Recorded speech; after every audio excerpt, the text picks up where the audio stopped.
Hi, my name is David Knight. I'm the editor-in-chief of Silicon Alley here in Berlin.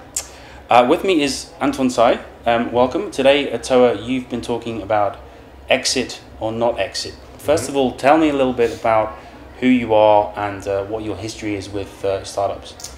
Yeah, sure. So I started a couple companies over the last 7 years. The first one was called Anywhere.fm, which was a music streaming service back in 2007.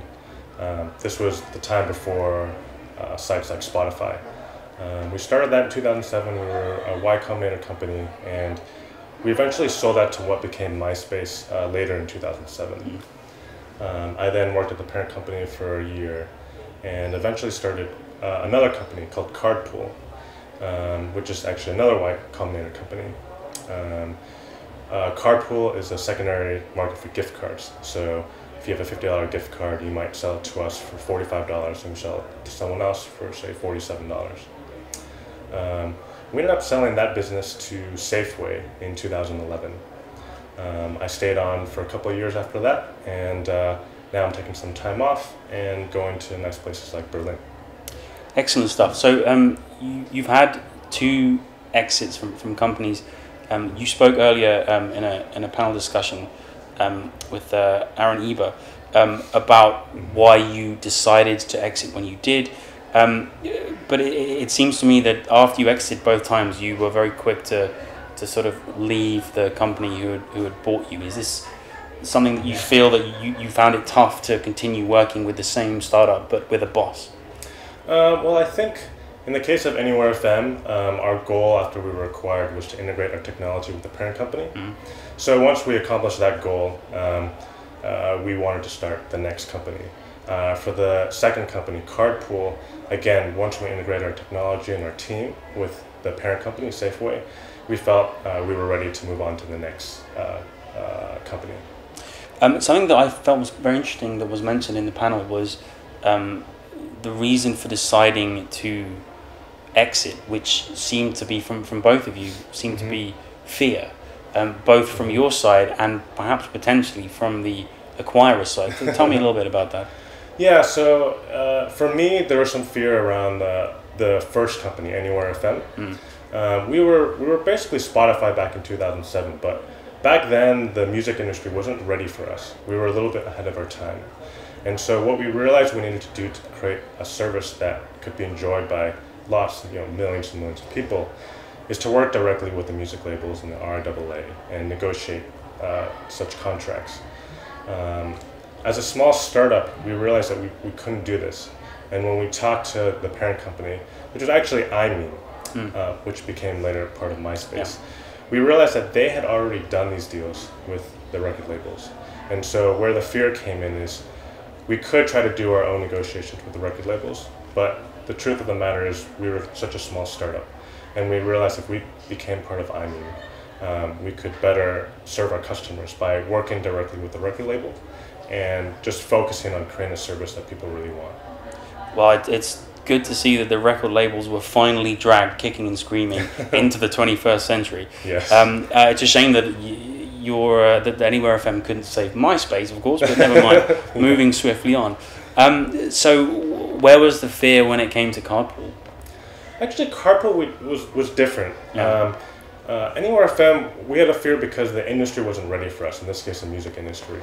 For Cardpool, actually, we didn't really have that fear, and we were planning on remaining an independent company. We had a lot of options on the table to continue to raise more funding and continue to operate independently. But with Safeway, Safeway is a major grocery chain in the US, and they own a company called Blackhawk Network, which is one of the largest distributors of gift cards in the US, and I think even the world. You could kind of think of them as Ticketmaster, and we're kind of like StubHub. And when we realized how much synergy there was between our two companies, we realized that it just made a lot of sense. Assuming we could agree on the terms of the deal, it would make a lot of sense for us to work under one roof. And I think one big difference for this second acquisition was it was very important for us to remain nimble, to keep our team, to have our own office, and to remain fairly independent. And so when we were acquired in 2011, Blackhawk Safeway agreed that we could keep our offices in San Francisco and continue to run the team the way we wanted to, and continue to create something that our customers wanted. Good stuff. Okay, moving on now to talk about the reason why you're here, and this is your first time in Berlin, you were telling me earlier. First time in Berlin. Which is great. It's great to have you here. It's great to be here. This has been the third Tech Open Air Berlin, the third TOA. Third time there's been beautiful weather, which is not always guaranteed in Berlin, but it's great today. You know, for me, what's amazing is the sense of atmosphere with everyone here together. What's been your experience of TOA? Oh, this has been great. It's the first time I've been in Berlin, first time I've been in this conference. And the energy in the air is very obvious to anyone who's here. And, you know, in a way, I'm kind of used to this. Living in the Bay Area, you know, if I go to a Starbucks, I'll hear someone talking about startups. But it's great to see that here in Europe as well. And to come here to this festival and seeing people pitch their startups, seeing the technology demos, hearing other speakers talk it's really great to see that. I'm glad to see that's here, alive and thriving in Berlin. Have you, did you hear anything that was interesting? Did you hear some good ideas? Do you think there's a lot of potential out there in Berlin? Do you have a sort of idea of the scene now? I think there's a lot of potential. One thing I noticed after our panel was there seems to be a little bit more, culturally I think, a little bit more fear of failure here. I'm not sure if that's right, but that's the sense that I got, where I think in Silicon Valley, failure is never really viewed as failure. It's viewed as a next step in your path, and it's viewed as a learning experience. But here I get the sense that people are a little bit worried culturally about failing, and so as the result, I think they might be a little bit more conservative from what I've seen. Okay.